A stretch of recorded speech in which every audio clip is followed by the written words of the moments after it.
Welcome to this session on neurodiversity and self-harm for parents. My name is Lynette Buebird and I'll be guiding you through the session today. The main aims of today's session are to define neurodiversity, explore the impact of neurodiversity on mental health, understand self-harm, develop self-care strategies for neurodiverse young people and ourselves as parents, and to access further resources and support services. Recent years have seen a significant rise in the number of young people needing support from child and adolescent mental health services. At the same time, neurodevelopmental conditions remain closely linked with children's mental health needs. The following figures illustrate this trend. In the year 2023-24, 958,200 young people were referred for support from CAMHS, which was an increase of 9,000 from the year 22-23. This is approximately 8% of all children in England. Neurodevelopmental conditions like autism and ADHD are not mental health conditions.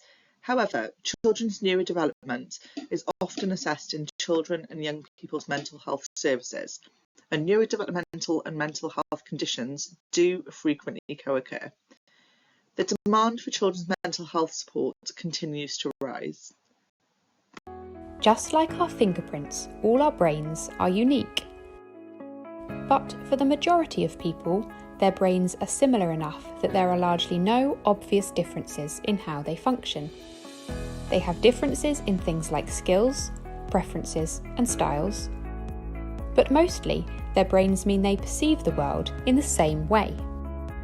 But for others, their brains are more fundamentally different. They have differences in things like social understanding, sensory processing, communication, and information processing. These differences are a result of neurological differences such as autism, ADHD, dyslexia, and more. This natural variation in our brains is called neurodiversity. Those of us with no neurological conditions are neurotypical, and those of us with neurological conditions are neurodivergent. Neurodivergent people think differently. Their unique perspectives and experiences mean they can often excel at creativity and innovation, have highly specialised skill sets, and an ability to hyperfocus. If embraced, this can be a huge advantage to organisations and society. However, the differences neurodivergent people experience can make life challenging.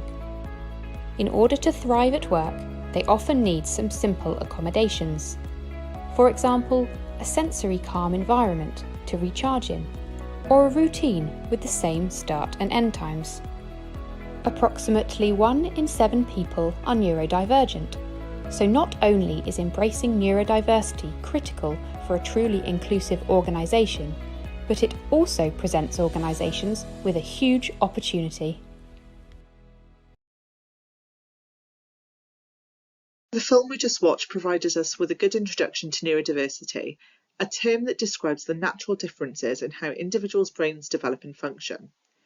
The term neurodivergent refers to an individual whose brain functions differ from what society considers typical. Neurotypical describes those whose brain functions align more closely with common societal expectations. The National Autistic Society provides a clear and widely used explanation of this term, helping to support our understanding. We all react to things differently because as humans we are neurodiverse. Some groups of people have significant shared differences in their experience and reactions compared to most people.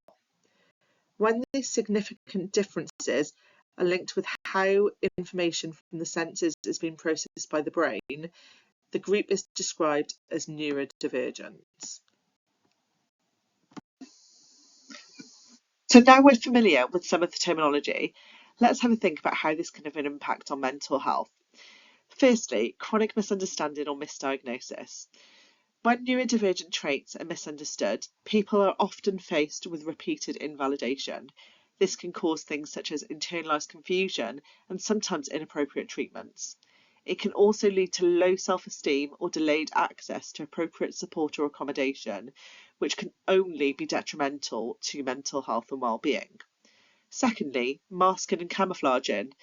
This is where people suppress or hide traits to appear in a manner that is socially or professionally acceptable, and this can be completely exhausting, resulting in burnout.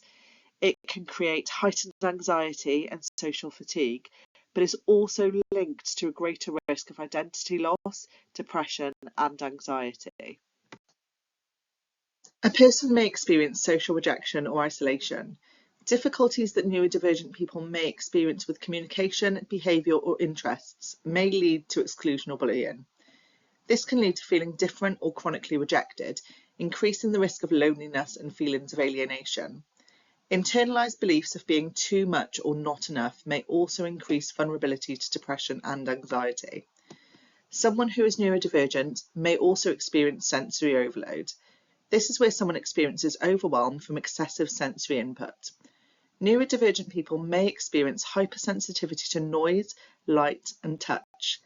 This can trigger meltdowns, panic responses, and hypervigilance.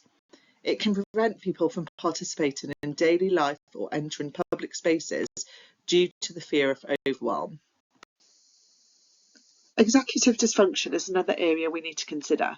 Neurodivergent people may also have difficulties with organisation, planning, memory, and time management, which then creates increased anxiety around productivity and performance. It can result in feelings of guilt, frustration, and low self-esteem, especially in those settings that value productivity. Depression is linked to chronic feelings of inadequacy and unmet expectations. Being aware of this is key. Systematic barriers can also be a problem. A lot of environments are not suited or made with a neurodivergent individual's needs in mind. This lack of accommodation can increase the risk of burnout or ongoing stress from navigating inequitable systems. The task of navigating inaccessible environments can create chronic stress, disempowerment, and in turn impact mental health and well-being. Internalised ableism and stigma can also be problematic for neurodivergent people. Absorbing societal stigma and exposure to negative stereotypes can lead to neurodivergent individuals believing they're broken or less than. This internalised stigma often drives depression, shame, and anxiety. In addition to this, neurodivergent individuals are statistically more likely to experience trauma, which can have a significant impact on existing mental health vulnerabilities. Neurodivergent people are more likely to experience bullying, abuse, medical trauma, and social exclusion. Experiencing trauma can increase the risk of emotional dysregulation, hypervigilance, trust and attachment difficulties, and other symptoms such as pain and fatigue. The following film delves deeper into trauma, looking at how the brain can be impacted.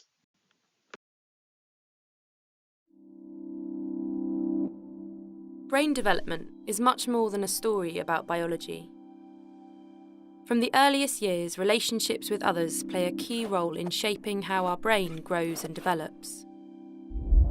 Early relationships, where there is abuse and neglect, have a long-term impact on children.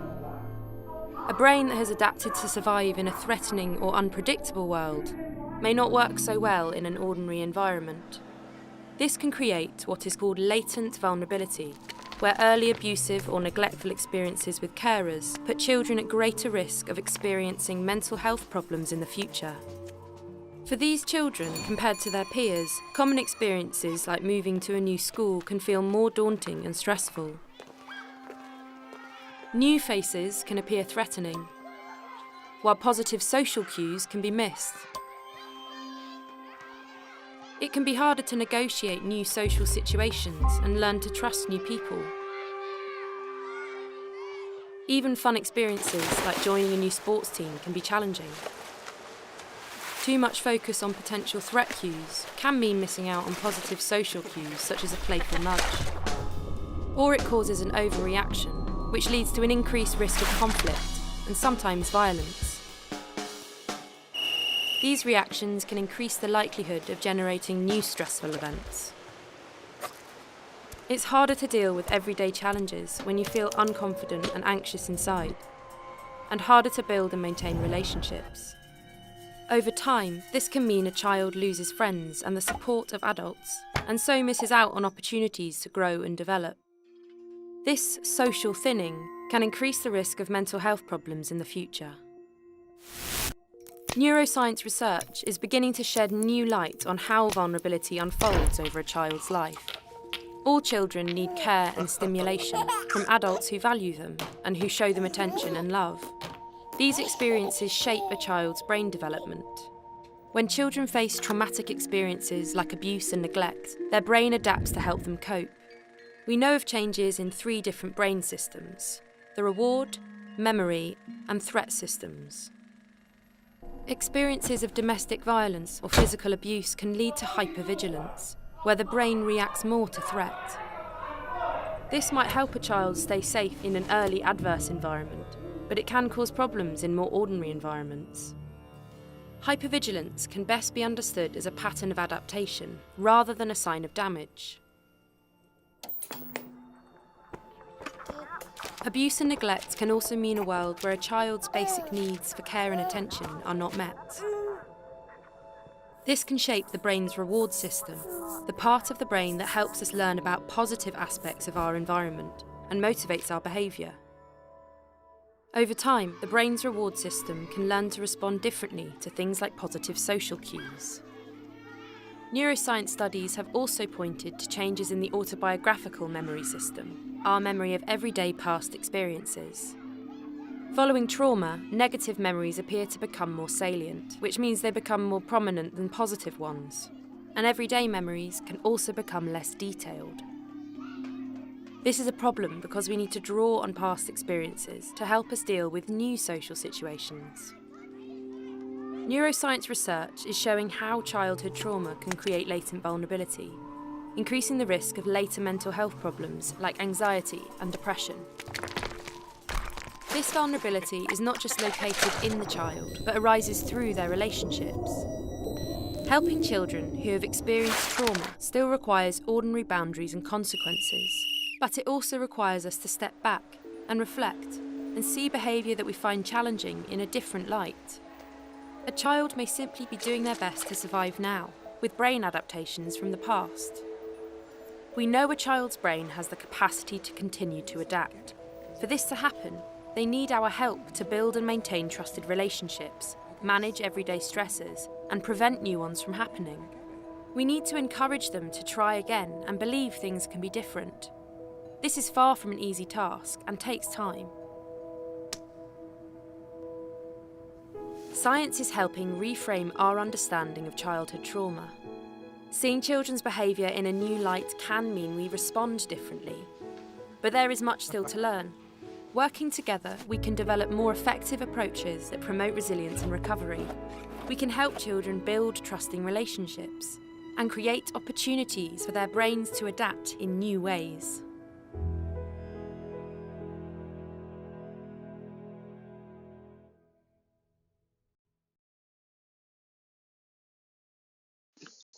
Let's take a moment for reflection.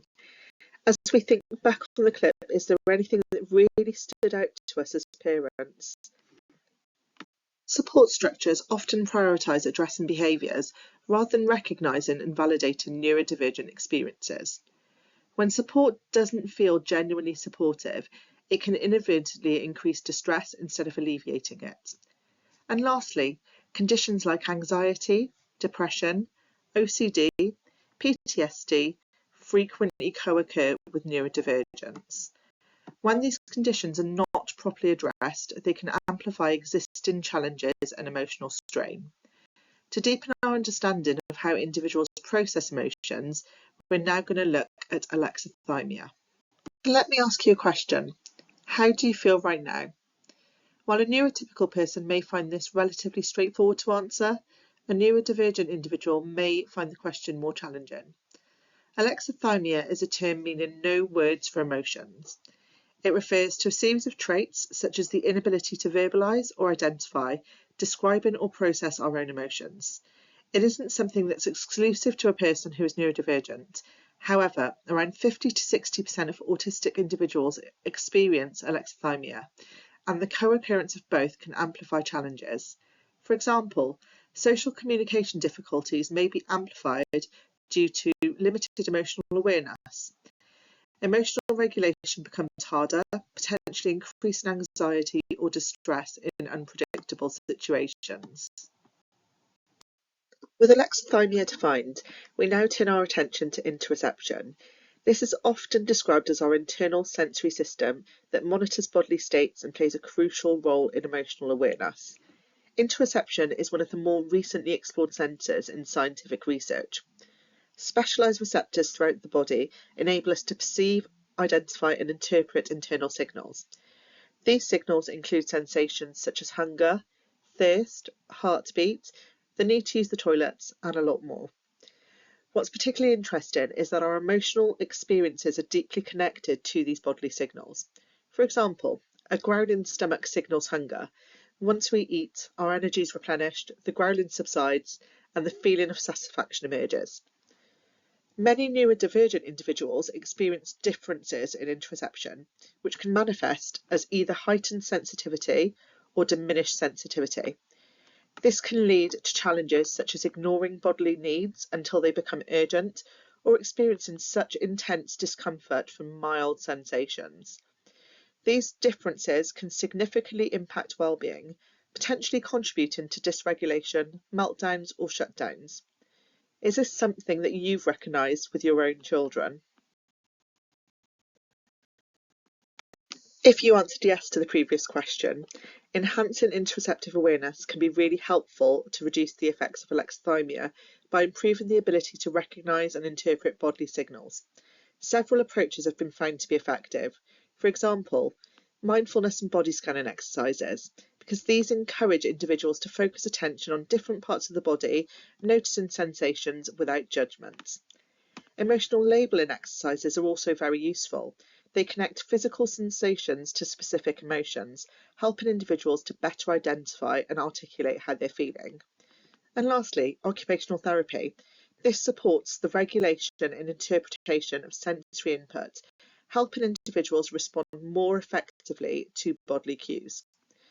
Practicing these techniques, individuals will learn to develop a stronger connection between their body and emotions, supporting emotional regulation and overall well-being.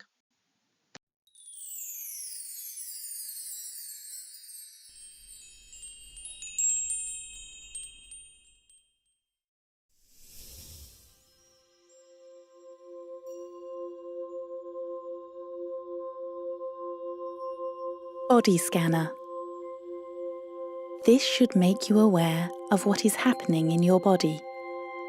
Lie down if you have space in your classroom, or sit comfortably, whichever your teacher prefers. This is the body scanner, and you are going to imagine that you are in an X-ray, which is going to slowly scan each of your body parts. Let's start at the bottom and focus on your feet. Put all your attention there. Don't think about any other body part. Think about what sensations are there. How do your socks feel? Can you feel the soft fabric? Think about where your shoes are tight. Is this at the top or around your heel?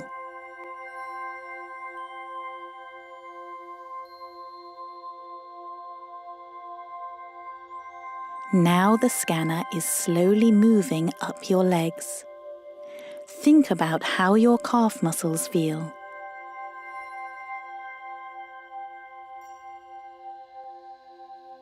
Are they tight? Is anywhere sore?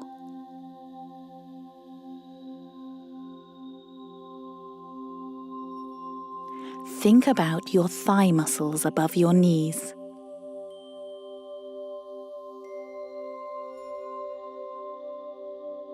They might feel tired if you've been doing a lot of running.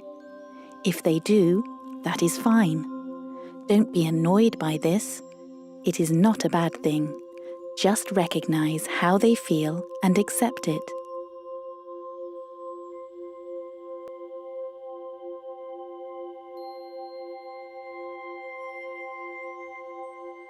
Now the scanner is on your tummy. Is there any rumbling there? Can you feel your food being digested? Be open to any other feelings or sensations there.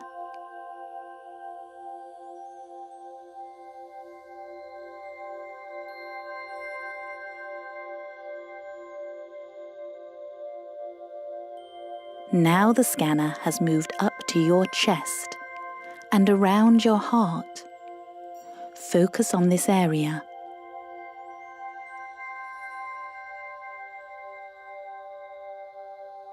Think about what you can feel there.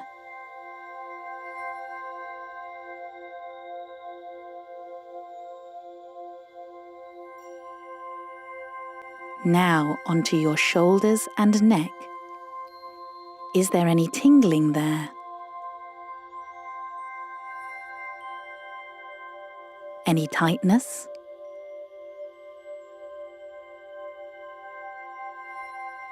Remember that any feelings are okay. We are just recognizing what is going on.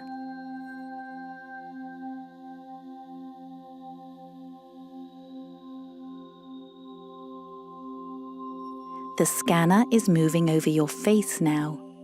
Think about your chin.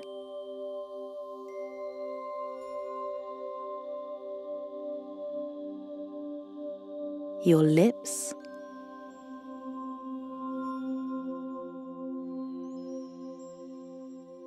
Are these relaxed or shut tight?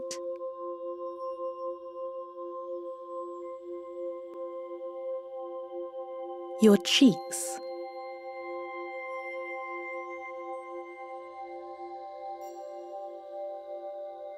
Your eyes.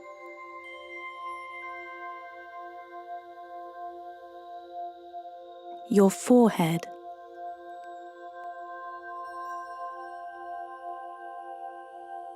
Often we tighten our forehead without realizing.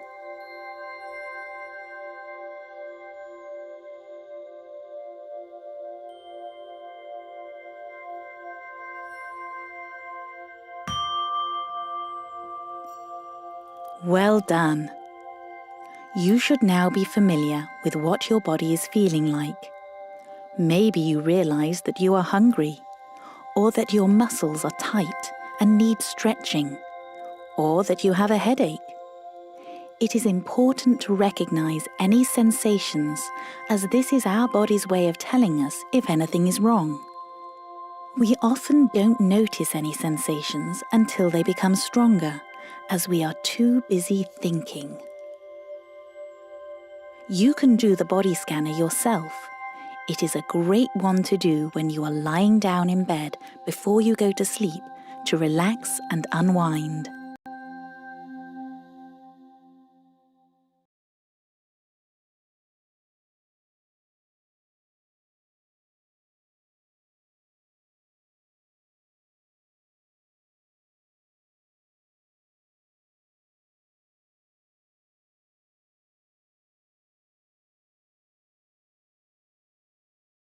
Now that we've talked about neurodivergence, we move on to self-harm. We'll look at what it is, common myths, and most importantly, ways to support someone who may be self-harming. Self-harm is a complex behaviour that can occur for many different reasons. The film we're going to watch aims to define and help us understand a little bit more about this particular topic. This film discusses non-graphic experiences of self-harm. Self-harm as an individual act is hard to define. In general, however, self-harm refers to the deliberate act of causing harm to yourself through physical injury, putting yourself in harm's way, increased risk-taking, or self-neglect. Anyone can self-harm, and self-harm can take on many forms. However, some people can be more vulnerable to self-harm due to situations that make well-being more difficult for them. For example, those facing bullying and discrimination, people who have low self-esteem, or those with an underlying mental illness. Self-harm is most common in young people aged 11 to 25, with research suggesting that around 1 in 6 teenagers aged 14 have self-harmed. It's important to remember that self-harm is a coping mechanism, not a condition or mental illness. We must understand the underlying issue that is causing the self-harm within an individual if we are to help them. There's no one type of person who self-harms, and everyone can have different reasons for self-harming. Some people say they self-harm because they're seeking a sense of comfort. This may be from a release of tension, but also by providing an opportunity to seek care and nurture from others. Others can feel a lack of control in their lives. Self-harm is sometimes an attempt to gain control over their own bodies. Some people feel they need to self-punish to deal with feelings of shame, low self-esteem, and self-blame. Self-harm is primarily a means of regulating feelings, rather than gaining a response from others, but it can be seen as a form of communication when people feel that they can't find the words. People also report using self-harm to release feelings that feel unbearable when they're held inside.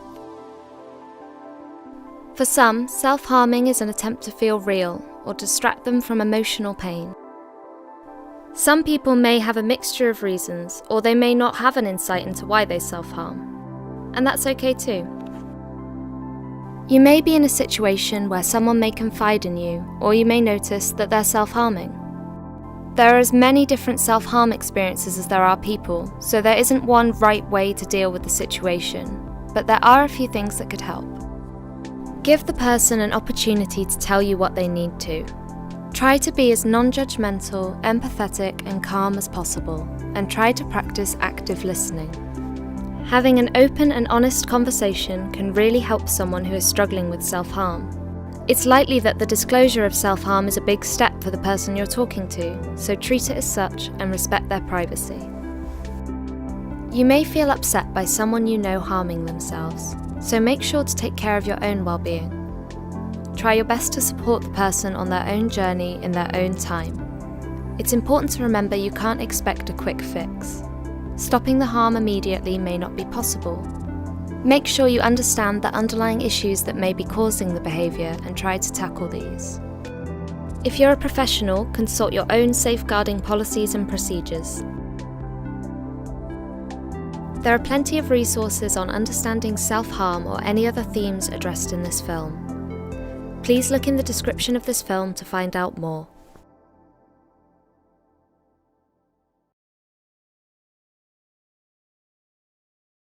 As noted previously, self-harm is a complex behaviour and typically a form of communication for distress someone is feeling. Our children may feel emotions more intensely than adults do. If they don't yet have the coping skills or the vocabulary to express fear, sadness, shame, anger, or anxiety, they may turn to self-harm as a way to release emotional pressure, feel something when they feel disconnected or numb, or distract from overwhelming internal pain. People may often hide their self-harming due to shame and fear of their behaviour. Therefore, it's important to be open, empathetic, and non-judgmental when talking about self-harm. We may feel worried or upset or angry if we find out our children are self-harming. However, it's very important to remain calm and non-judgmental and listen to what they're saying. In this section, we're going to look at some common myths and misunderstandings that surround self-harm. These can make it harder for people to seek help and for others to respond appropriately. Our first myth is self-harm is a suicide attempt. As noted previously, self-harm is a form of communication of distress. It's typically a way for someone who's trying to stay alive.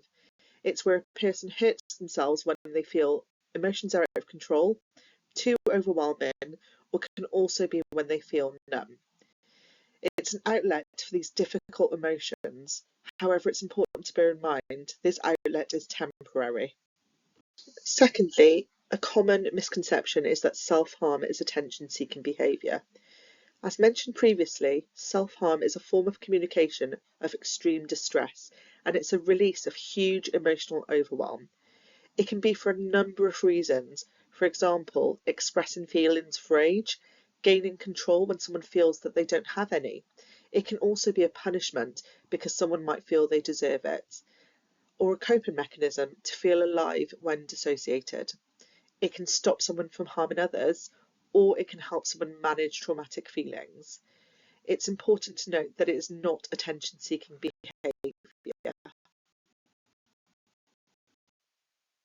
3. Cutting is the only form of self-harm. Cutting is a common form of self-harm. However, it can happen in a number of ways. We can have direct forms of self-harm, such as suicide attempts, self-injury without suicidal intention, such as picking at the skin, breaking bones, burning, scalding, hair pulling or head banging, but they can also be indirect forms of self-harm, such as substance or alcohol misuse, restricting food or binge eating, over-exercising, or digital self-harm. Therefore, cutting is a form of self-harm, but not the only form of self-harm. Myth number 4. Only adolescents engage in self-harm. A person can self-harm at any age. Anyone who experiences overwhelm, loss of control, or sudden social isolation may self-harm to manage. There are a number of triggers throughout life, such as bereavement, relationship issues, financial issues, struggles with identity, or school or work pressures. Therefore, not only adolescents engage in self-harm. It can happen at any age. Myth number 5. It's mostly only white teenage females who self-harm. Girls are twice as likely than boys to self-harm. However, there are many vulnerable groups who also self-harm, such as young people who are gay or gender fluid, children who experience trauma and loss, including neglect and abuse, people who experience social isolation, people who have experienced bereavement by suicide, and there is also an increased risk in Black and South Asian people and those from other non-white ethnic groups. Therefore, yes, white teenage females do self-harm, but it's not mostly white teenage females. There are a number of vulnerable groups who also self-harm. Myth number 6. Superficial self-injury isn't a problem. The amount someone has self-harmed is not reflective of the depth of their emotional distress, and all types of self-injury should be cared for medically and treated with compassion. So superficial self-injury is most definitely a problem and should be addressed. And something to bear in mind, self-harm is not a mental health disorder or a behavioural disorder. If and when a child or young person attempts to reach out about self-harm, they may be holding hope that you'll be on their side and support them non-judgmentally with compassion and support. It's important to be understanding, but also ensuring that you support yourself to be able to do this. There is a range of signposting at the end of this training session that you may want to look at. And another important consideration is that stigma can prevent individuals from seeking support and also impact the quality of care someone receives and how a person lives their life. Research has found that even when seeking support, people are likely to underreport their mental health issues due to stigma. Therefore, it's key that we're open, empathetic, non-judgmental, and actively listen when someone is self-harming. So now it's time to explore the link between neurodivergence and self-harm. Not every neurodivergent person self-harms, and neurodivergence in itself does not cause self-harm, but certain traits or challenges that are common in some neurodivergent profiles can increase vulnerability. For example, emotional regulation differences. In conditions such as ADHD, autism, and some other neurotypes, they often come with intense or rapidly shifting emotions, difficulty with naming or understanding these emotions, overload from sensory or social environments. And when these emotions hit, they feel very, very unmanageable. Some people may turn to self-harm as an immediate way to regulate or quiet those feelings, although this would be temporary and a very unhealthy way to manage those experiences. Secondly, sensory processing challenges. Some autistic or sensory sensitive people may experience overwhelming sensory input, numbness or shutdown states, and self-harm can sometimes be used as a way to interrupt numbness or to ground oneself after overload. Thirdly, masking, social stress and burnout. Masking or suppressing neurodivergent traits can create a range of feelings such as chronic stress, exhaustion, identity confusion, feeling misunderstood, and these pressures contribute to depression, anxiety, or hopelessness, which raise the risk of self-harm. In addition to this, rejection, bullying, and misunderstood behaviour. Neurodivergent people, children and adults, face higher rates of bullying, exclusion, and invalidation. And we know from research that long-term invalidation can affect self-worth, which can contribute to self-harm patterns. So as a parent, how would you react to someone harming themselves in your family or friendship circles? Have a reflection on this point. Now that we've had some time to reflect on how we'd react, let's talk about judgments. As parents, it's important to be aware of our judgments when we speak to our children who self-harm, because our words and our tone can heavily influence how a child feels about themselves, their behaviour and their willingness to seek help. Judgment can increase shame and secrecy. Children who self-harm often feel guilt, shame or fear. If we react with judgment, for example saying this is wrong, why would you do that? It may leave a child feeling more ashamed, it may make them hide their behaviour, avoid reaching out when they're struggling, and shame tends to increase, not reduce self-harm. A judgmental tone can close communication. A child in distress needs emotionally safe spaces. If they sense criticism or disappointment, they may withdraw, saying less or shutting down entirely. Awareness of our tone helps us as parents because it keeps communication open. It shows compassion when our children feel scared or confused, and there's open communication, which is essential for getting a child the proper support that they might need. It can also make a child feel misunderstood. Self-harm is usually a coping mechanism for overwhelming emotions. As we mentioned, it's not attention-seeking and it's not irrational behaviour. When we jump to conclusions or moral judgments, a child may feel as though we don't understand them or they can't speak to us. Feeling misunderstood increases emotional distance. And lastly, calm, non-judgmental responses help build trust. Children are more likely to accept support or professional help when they feel heard, validated, not blamed. So managing our own reactions, even though they may feel intense at the time, helps create a safe environment where children can talk honestly and freely about what they're experiencing. When someone we care about is struggling with self-harm, it can be difficult to know how to respond. But your reaction matters, and approaching them with compassion can make a meaningful difference. Here are some things we can do to support somebody and some things that we should avoid. Firstly, acknowledging pain without judgment. Letting somebody know that they're not alone and they're not in trouble. Saying things such as, I'm here, I can see you're hurting, you're not in trouble. We can also aim to validate somebody's feelings because this would help reduce shame and build trust. And we can do this by saying things such as your feelings make sense and I want to help you feel safer. Making space for open conversations by reassuring the person that talking about self-harm isn't taboo or something to be ashamed of. They should know they can speak openly with us if they feel safe to do so. Focusing on strengths and empathy, because by being empathetic and reminding them of their strengths, we can help them feel seen beyond their struggles. And remembering to stay calm if somebody's self-injured. Gently ask whether they need medical help. Even if we're scared or concerned, we need to try not to show panic because our steadiness helps them to feel safer. And not forgetting to look after ourselves. Supporting somebody who is in distress can be emotionally draining. Taking care of our own well-being enables us to continue offering support in a healthy way.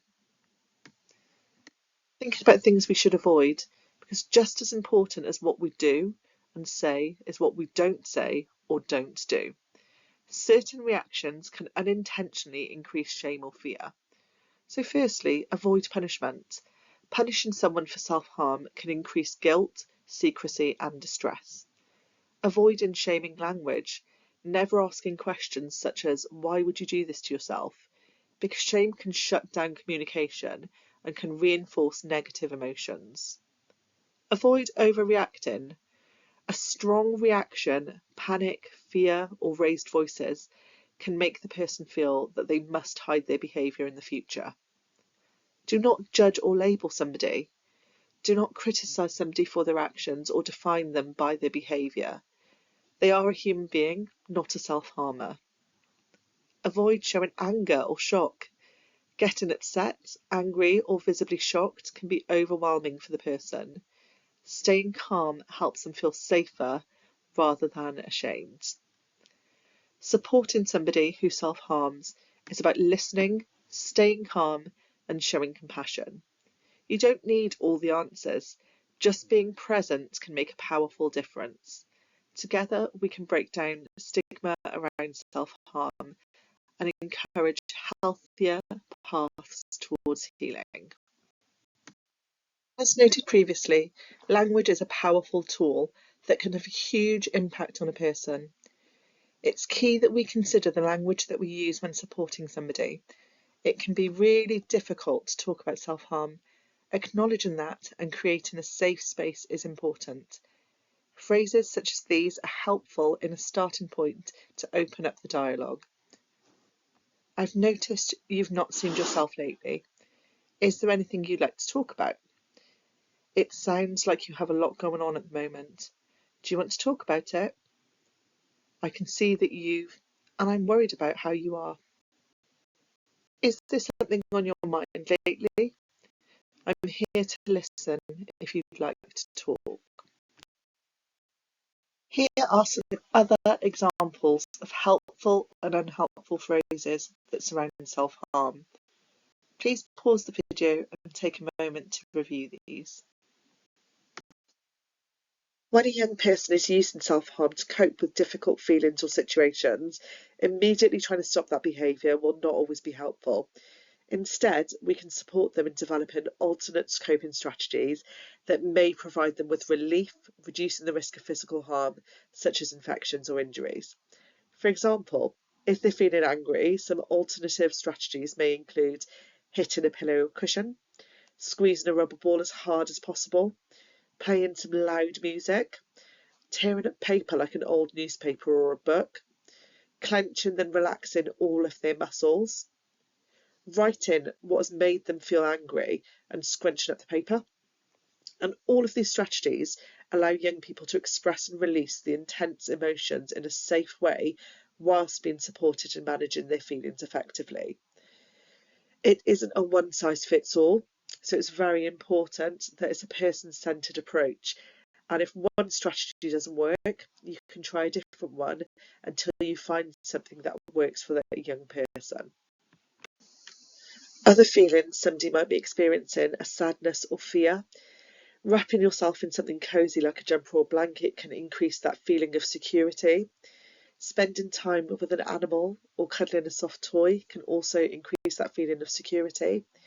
Going for a walk to a soothing place and potentially taking someone with you if that helps, so you can talk through emotions you might be experiencing. Journaling is a really good way to get out those feelings or things that are going through your mind. And if you're not into writing, recording a video or an audio clip. Just allowing yourself to be in the moment and cry or rest if you need to, or potentially listening to some calming music. But most importantly, reaching out to somebody you care about or contacting a helpline such as Samaritans, self-injury support, or a peer support service such as Side by Side. Practicing breathing exercises is really good to help self-regulate and regulate your emotions. So potentially box breathing could be really good, or the 5-4-3-2-1 technique. If you're feeling disconnected or numb, Things that you could do to make yourself feel less numb or disconnected are washing your face with cold water, splashing your wrists with cold water or ice, drawing on or place a plaster where you feel the urge to harm yourself, gently massaging that area to reconnect with your body. Practicing these strategies can help young people safely express and manage intense emotions, while also developing a toolbox to support them when they're not feeling okay, and potentially in times where they might be alone and self-harm is the option that they usually turn to. So it's really, really important that we instill these safer ways to cope for young people.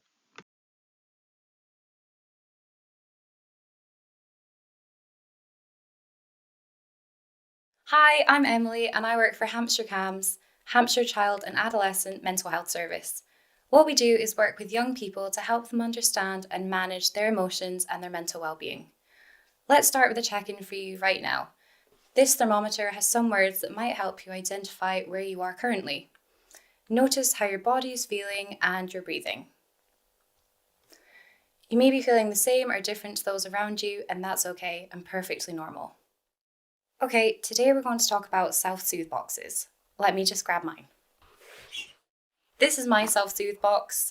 I filled it with things that I found around the house, maybe I found at the beach, in the woods, and I've tried to find things that can soothe all 5 of my senses.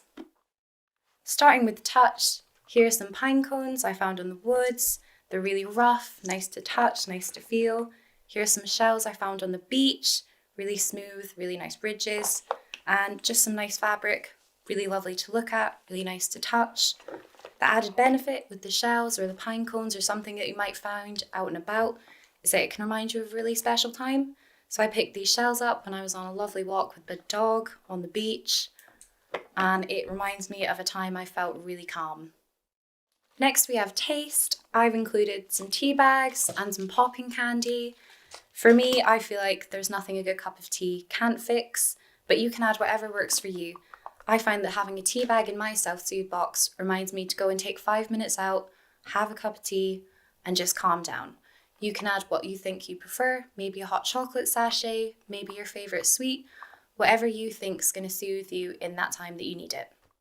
Next we have smell. I've included my favourite bubble bath.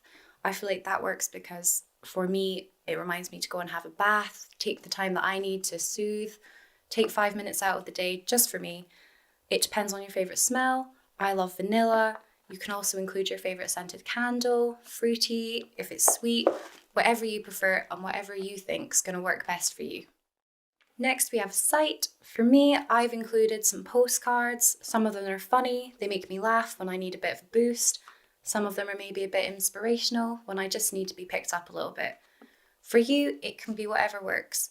You can have something from your friend, maybe a nice message written from them on the back, or you can include pictures of places you might want to go, or maybe that you've already been that have really special memories from you. I've always wanted to travel to Australia, so I might include a picture of it. I might add that into my self-soothe box to remind me that I have something to look forward to, a dream that I've got that I've always wanted to work towards. Maybe you've been to Australia, you could include a picture of it. You could include pictures of places you might want to travel to one day with your friends or families. You could include pictures of your loved ones or even a picture of your pet. Finally, sound. For me, I have a list in here of all my favourite songs, playlists for different moods that I might be in. I've got a feel-good playlist for when I really need to bring myself up. I've got a soothing playlist, one that I might take a nap to. For you, it might be a reminder to listen to your favourite CD. It might be a recording of a friend selling you a sweet message, or it might just be a list of people you can call when you need someone to speak to. I keep my self-soothe box under my bed because I know where it is and it's close to me when I need it. For you, it can be under your bed, it can be in a cupboard, it can be in the kitchen, wherever works best for you, as long as you know where it is when you need it. You can decorate it, you can decoupage it, you can add some tissue paper, wrap it in wrapping paper, make it really personal and make it special to you. It is a bit big and bulky and it is hard to carry about, so I keep myself a mini one, just with a little note to remind myself of something in my box that I know will soothe me and that I can see when I get home. You can put a grounding object in it. It might be a pebble from a beach or a tiny shell maybe, just something to remind you of your box that you can take out and about in your pocket. Now it's your turn to go make your very own self-soothe box. I bet you've got loads of ideas from this. Go have fun with it, decorate it, make it your own. If you need any more ideas, visit the Hampshire CAMHS website. Thank you for watching.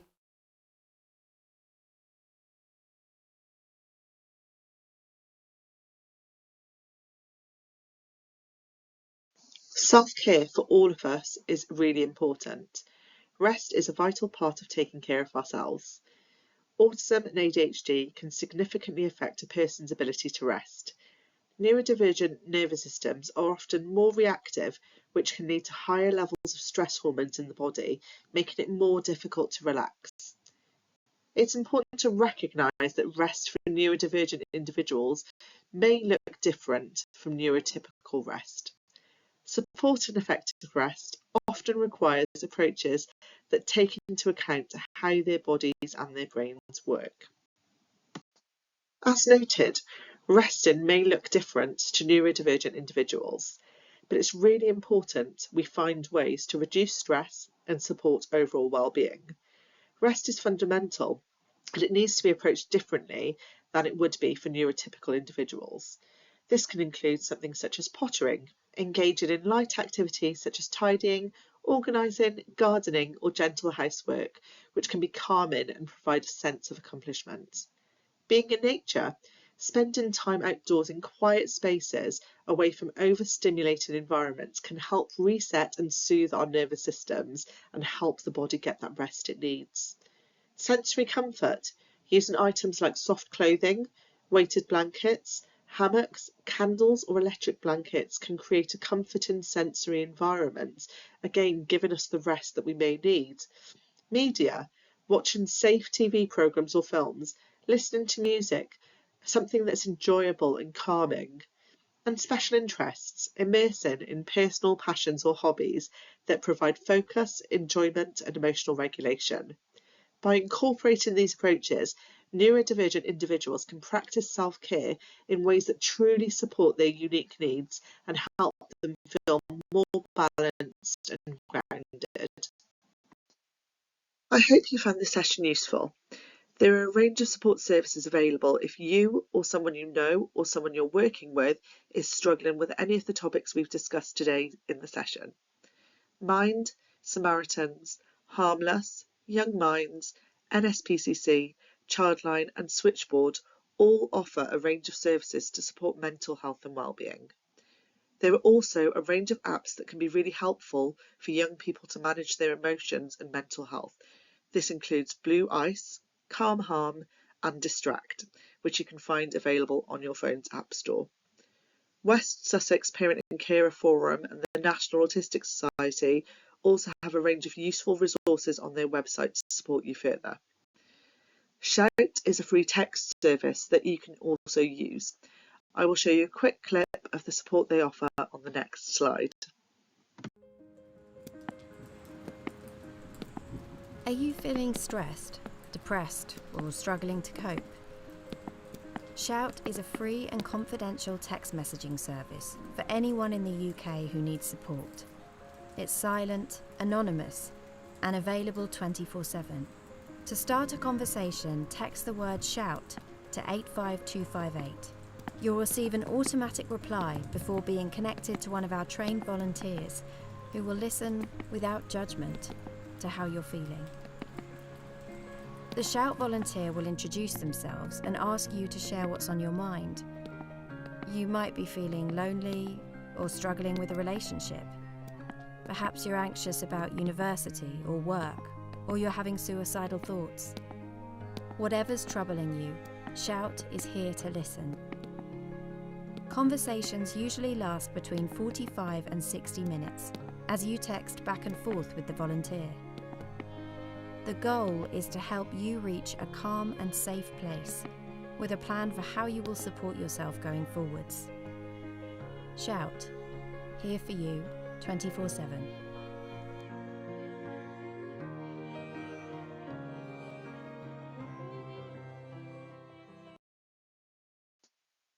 Thank you for watching this session. We've covered a lot of important topics, such as defining neurodivergence and understanding the impact it has on mental health, as well as exploring the complexities of self-harm in young people and developing self-care strategies. A key takeaway is to remember your informed and compassionate response can make a profound difference. Approach each individual with empathy, an open mind and the right resources, and hopefully the people we work with will feel well and truly supported.